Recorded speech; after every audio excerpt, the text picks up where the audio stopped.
Hello, I'm the Mr. Fake Movie Critic, and you remember it so I don't have to. Well, here's today, my friends, my absolute present for you, which is not a good retrospective, a review. And when I say review, I mean bashing it until it's beaten to a bloody pulp. La la la la la, I'm just walking with my rating. A humble 6.5 on IMBD. La la la la la. Oh, hello, Mr. Bat. No, what are you doing? No, 3 stars, no! In November of 2016, Legends of Everfree came out, which was a My Little Pony special that was released right after the Friendship Games. It was not as good as the Friendship Games, of course, because every single part of this entire movie is mainly just ships. And I don't mean the ships that sail off like a cruise into a nice tropical plane. I mean ships. I mean DeviantArt. I mean unnecessary ships. And one of the things that I'll commend it for, and the only thing that I'll give it for in a positive note, is the fact that it does that at all! I'm just gonna say, the plot goes nowhere. The villain has no drive. There is nothing there, okay? And this plot and this villain is about as empty as a showing of Morbius on a Tuesday afternoon. Basically, the entire plot line of the film is that CHS decides to go on a camping trip. And when they go on this camping trip, it says supposedly, through the movie, that Twilight finds magical powers, and then they find it in the enchanted forest. But let me tell you, half the time in the plot, there's more wasting time than actually figuring out what's going on. There are more wasted time scenes in this movie than a Tommy Wiseau film. Oh, hi, Mark. Oh, hi, Twilight. You know? And that's exactly what this film is. A hodgepodge of ships and scenes and everything that you can mash together to have awkward sequences. Like the Flash Sentry sequence. Here you go, Twilight. Thanks.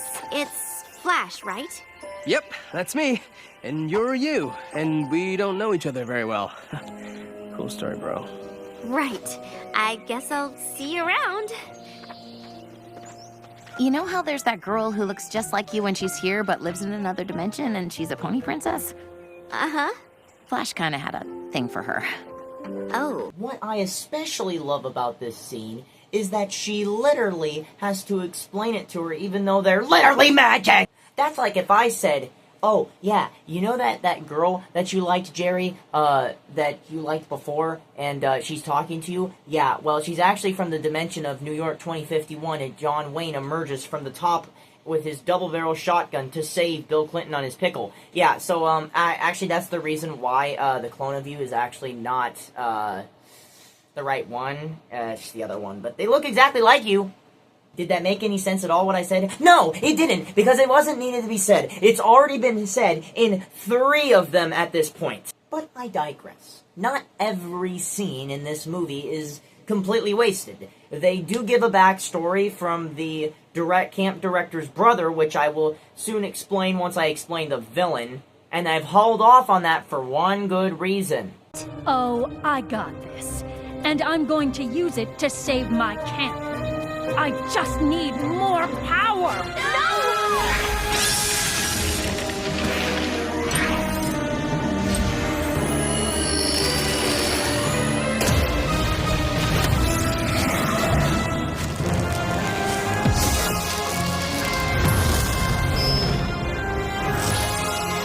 Why? That was the most boring villain I've ever seen! If you don't understand, basically that is basically the camp director that leads them all at the beginning of the film. But the thing is that this is the most poorly written villain I've ever seen. Okay? Judge Doom from Roger Rabbit showed up more than this.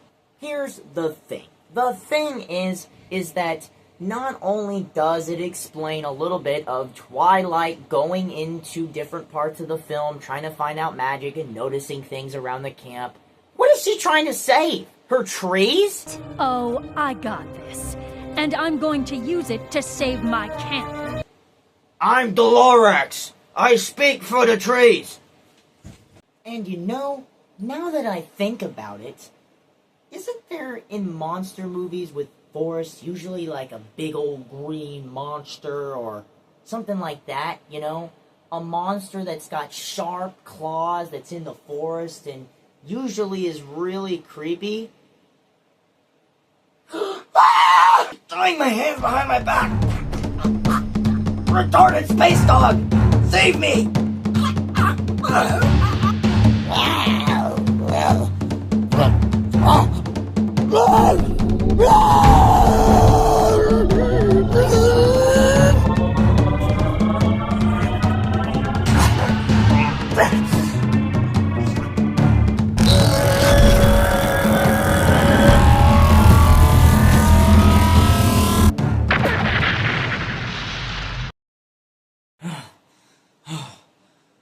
Wow.